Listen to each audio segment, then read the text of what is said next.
Hello dear friends, तो मैं हूँ आरती। संस्कृति आईएएस यूट्यूब चैनल पे आप सभी का स्वागत है। मैं हाजिर हूँ एक नए विषय को लेकर के। आज एक बहुत महत्वपूर्ण तकनीकी के बारे में बात करने वाले हैं, जो रूस के पास भी है, चीन के पास भी है। फिलहाल जो है भारत के पास इतनी उन्नत प्रकार की चीजें, देखो क्या लिखा है यहाँ पर, जो है अमेरिका का डूम्सडे प्लान जो है बनाम रूस का डूम्सडे रेडियो। अब यहाँ पर जो है इनको जो है कयामत का संकेत कहा जाता है। इसका मतलब अगर कहीं पर ये आपको दिख जाए, यहाँ पर जो है परमाणु हमला या जो है युद्ध जैसी स्थिति होने के आसार दिखाई दे रहे हैं।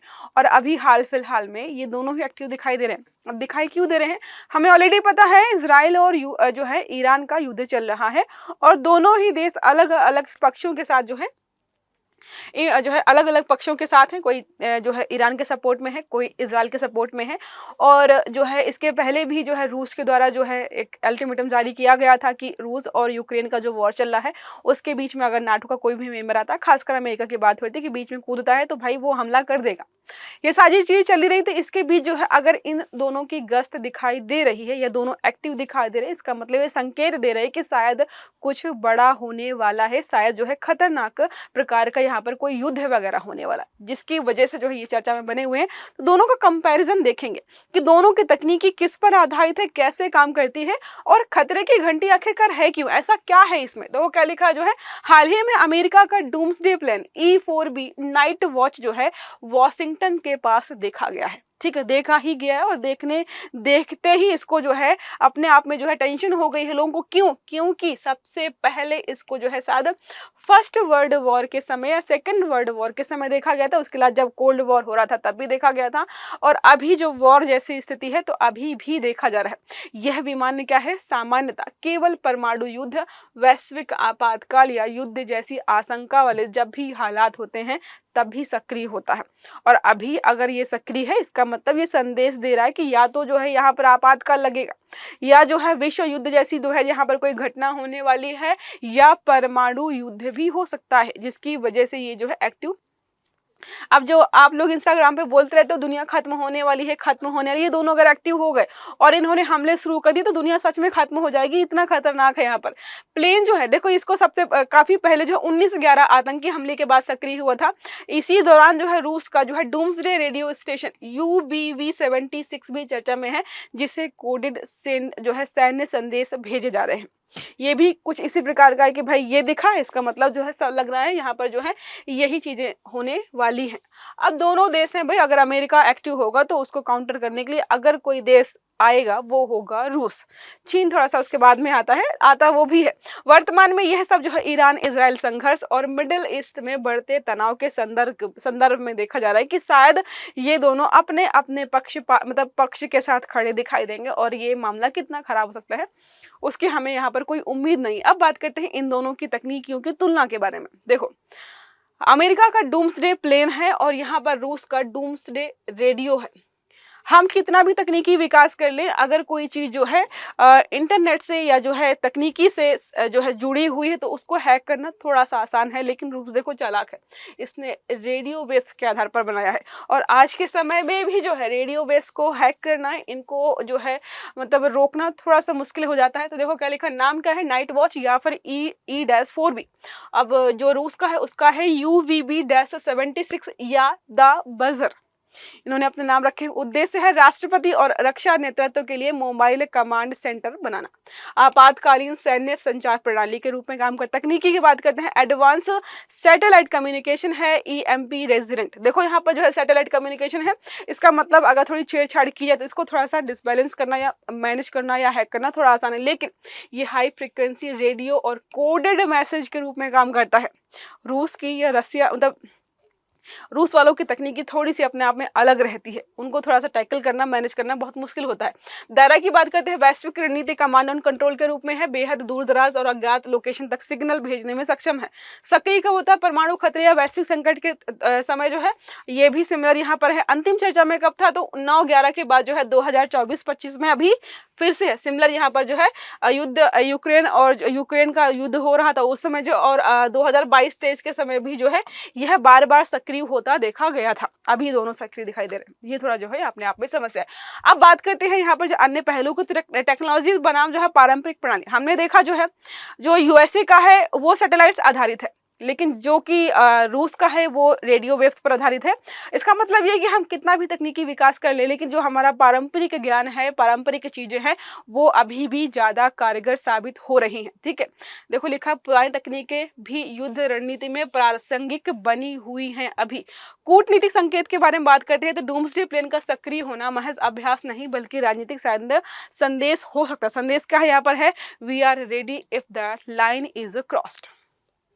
मतलब हम तैयार हैं, तुम लाइन क्रॉस करो, हम यहाँ से जो है बिल्कुल तैयार है। जैसे मैंने आपके जो है चीन के बारे में बताया था कि जो हमारी है ना कि हम पहले हमला नहीं करेंगे, सिर्फ डिफेंड करेंगे। चीन का है कि हम हमले का इंतजार भी नहीं करेंगे कि तुम हमला करो फिर काउंटर करें, नहीं। हमें अगर कहीं से उड़ती उड़ती खबर मिली है कि तुम हम पे हमला करने वाले हो, तुम हमला करो ना करो, हम पहले ही हमला कर देंगे तुम पे। तो जस्ट अपोजिट यहाँ पर स्ट्रैटेजी है चीन की। अब बात करते हैं परमाणु युद्ध की तैयारियां। देखो दोनों प्रणाली किसी भी न्यूक्लियर फर्स्ट स्ट्राइक या रिटेलिएशन प्रोटोकॉल के तहत कार्य करने के लिए डिजाइन है। पहले भी हमला कर देंगी, किसी ने पहले हमला किया है तो उसको रिटेलिएट करने के लिए भी तैयार है, दोनों ही। साइबर युद्ध के रूप में रेडियो की भूमिका, जाहिर सी बात है साइबर युग चला लेकिन हैकिंग तो हो जाती है, तो कौन ज्यादा जो है काम करने वाला है, रेडियो वाला काम करने वाला है। ये अपने आप में बहुत महत्वपूर्ण है। वैश्विक अस्थिरता और शक्ति संतुलन के बारे में बात करते हैं। तो इस प्रकार की जो विधियां हैं दिखाई दे रही है कि दुनिया के महाशक्तियों के बीच शायद जो है फिर से तनाव देखने को मिलेगा, और साथ में यहाँ पर ऐसा लग रहा है कि न्यू कोल्ड वॉर होने की संभावना यहाँ पर फिर से दिखाई दे रही है। अब बात करते हैं विश्लेषणात्मक दृष्टिकोण की। जो है रणनीतिक संकेत क्या है, तो यह कदम दुश्मन को चेतावनी देने और सहयोगियों को आश्वासन देने के लिए। अब दोनों ही एक्टिव हैं। सोचो, अब यूएसए एक्टिव है तो इजराइल को मैसेज गया हुआ कि ठीक है, मतलब हम हैं, तुम टेंशन मत लो। और रूस का एक्टिव हो जाएगा तो जो है ईरान को मैसेज जाएगा कि हाँ चलो ठीक, हमारा जो सहयोगी है वो हमें जो है बचाने के लिए तैयार है। तो एक तरीके से सहयोगियों को आश्वासन देने के लिए, और जो हमारे दुश्मन होते हैं उनको एक तरीके से वार्निंग देने के लिए कि देख लो, संभल जाओ, अभी भी टाइम तुम्हारे पास है। संभावित खतरे हैं तो अब यहाँ पर खतरा क्या है, अगर मिसकैलकुलेशन हो गई या जो है ओवर रिएक्शन हो गया तो युद्ध होगा खतरनाक। यहाँ पर अनिश्चितता ये है कि क्या ये अभ्यास है या जंग की तैयारी, अभी भी लोगों को पता नहीं है। वैश्विक परिप्रेक्ष्य के बारे में बात करते हैं। संयुक्त राज्य जैसी संस्थाओं की भूमिका कमजोर पड़ती दिखाई दे रही है। इतनी बड़ी बड़ी संस्थान बनाई गई हैं जो शांति कायम करेंगी, ये करेंगी वो करेंगे, और अभी के समय में अंतरराष्ट्रीय स्तर पर कौन सी संस्था दिख रही है आपको? आपने इस बीच किसी भी संस्था का नाम सुना है जो आकर बोले कि नहीं इजराइल तुम गलत हो, नहीं ईरान ने गलत किया है, नहीं रूस गलत है, यही यूएसए गलत है? कोई कुछ नहीं बोला। इसका मतलब जो है जो अंतरराष्ट्रीय स्तर की जो संस्थाएं हैं जिनको दायित्व था कि भाई तुम्हें वैश्विक स्तर पर शांति बना के रखनी है, वो कहाँ है? उनकी स्थिति पर यहाँ पर प्रश्न उठाया जा रहा है। अब बात करते हैं रणनीतिक सिद्धांत की। तो म्यूचुअली अश्योर्ड डिस्ट्रक्शन सिद्धांत से यहाँ पर जोड़ सकते हैं। कैसे? अमेरिका और रूस दोनों की प्रणालियां इस सिद्धांत पर आधारित हैं कि अगर एक देश परमाणु हमला करता है तो दूसरा देश भी जवाबी हमला करने में सक्षम रहे, चाहे उसका जमीनी नियंत्रण खत्म हो गया। देख रहे हो आप कि एक ने अगर हमला किया तो दूसरा हमला करेगा ही। इस संदर्भ में E4 और जो है UBV-76 दोनों ही जो है सेकेंड स्ट्राइक कैपेबिलिटी को सुनिश्चित करने में यहाँ पर लगे हुए हैं। अब बात करते हैं कि क्या भारत के पास ऐसा कुछ है?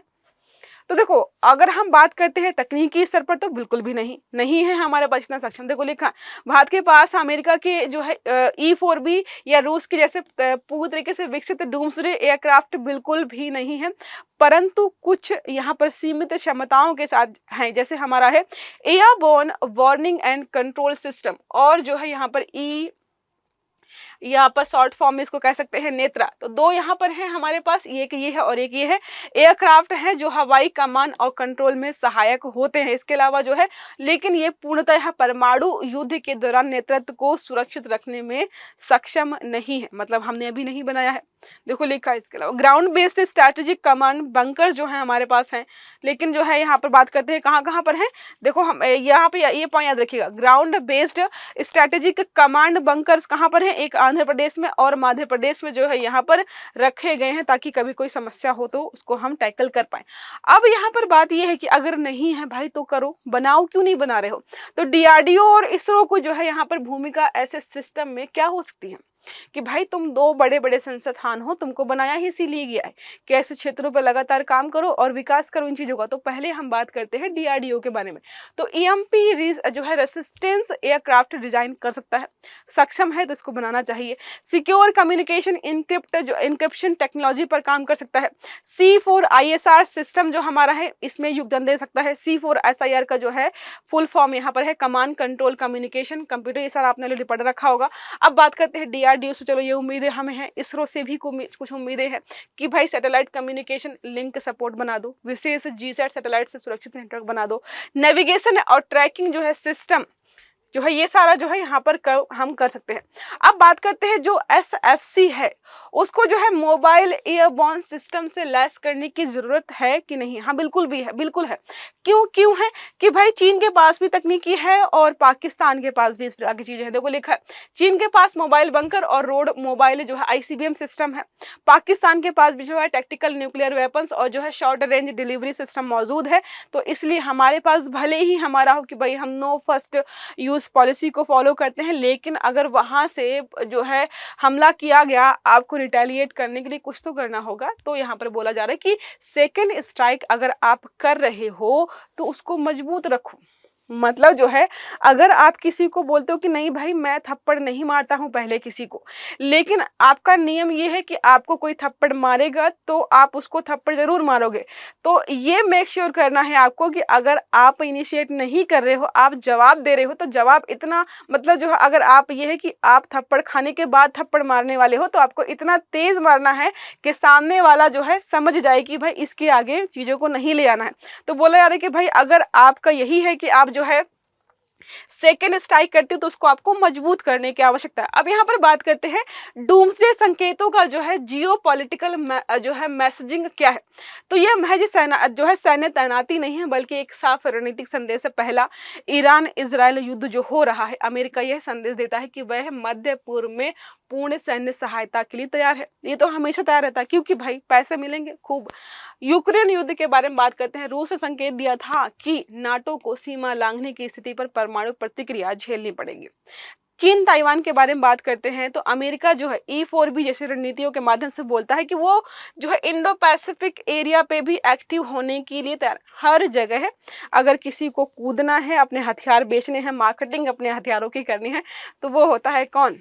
अमेरिका होता है। ठीक है, अब बात करते हैं कि भाई क्वाड और जो है नाटो से भी तो कुछ अपेक्षाएं हमारी हैं। तो बिल्कुल है, क्वाड जो है भारत, जापान, अमेरिका, ऑस्ट्रेलिया जो है क्वाड की प्रतिक्रिया अधिक राजनयिक और रणनीतिक साझेदारी तक रहती है। देखो हमारा भारत की बात करते हैं, हमारा भाई बैलेंस्ड अप्रोच रहती है कि किसी को नाराज नहीं करना। देखो लिखा है यहाँ पर संतुलित स्थिति बना रखने में हम यहाँ पर जो है भरोसा रखते हैं, क्योंकि रूस हो चाहे ईरान हो चाहे अमेरिका हो चाहे इजराइल हो, हमारे सब जो है यहाँ पर सहयोगी हैं।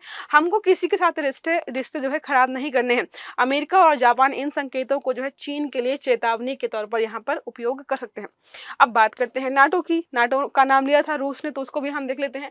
तो नाटो जो है देश में अमेरिका के कदमों का समर्थन दिखता है ऑलरेडी, इसीलिए जो है रूस ने किसको जो है वार्निंग दी थी? नाटो को। जो है बाल्टिक और पोलैंड क्षेत्र में तैनाती बढ़ जाती है जब रूस का UBV-76 अन्य परमाणु संकेतक सक्रिय होते हैं। न्यूक्लियर शेयरिंग एग्रीमेंट के बारे में बात करते हैं, यहाँ पर ऑलरेडी जो है चेतावनी वगैरह जारी की जा रही है। चलो समझ में आ गया होगा। हमने देखा है कि रूस और अमेरिका से शुरू किया था, उसके बाद जो है हम गए कहाँ पर? भारत को भी हमने देखा, चीन को भी देखा है, पाकिस्तान, जापान, कोरिया और जो है इसके अलावा यूरोप की कुछ कंट्रीज, नाटो, क्वाड, ऑस्ट्रेलिया, सब कुछ देख लिया है। समझ में आ गया होगा। अब एक प्रश्न हमारा यहाँ पर है, निम्नलिखित में से कौन से परिदृश्य डूम्सडे सिस्टम के सक्रिय होने की स्थिति में सामने आ सकते हैं? पहला है वैश्विक परमाणु तनाव होने वाला है, या सैटेलाइट संचार की विफलता है, तीसरा है सीमित युद्ध संचालन है, चौथा है शांतिपूर्ण राजनयिक सम्मेलन करने वाले हैं, इसीलिए जो है यहाँ पर डूम्सडे सिस्टम एक्टिवेट हो रहा है। तो आपको इसका सही आंसर जो है कमेंट बॉक्स में बताना है। आई होप ये वीडियो अच्छा लगा होगा, समझ में भी आया होगा। तो वीडियो को लाइक कर देना है, चैनल को सब्सक्राइब नहीं किया है तो कर लीजिएगा, बेल आइकन दबा लीजिएगा ताकि जितने भी इस प्रकार के आर्टिकल्स हैं वो सारे आपको समय पर मिलते रहें। तो अच्छे से पढ़िएगा। Have a good day. Thank you.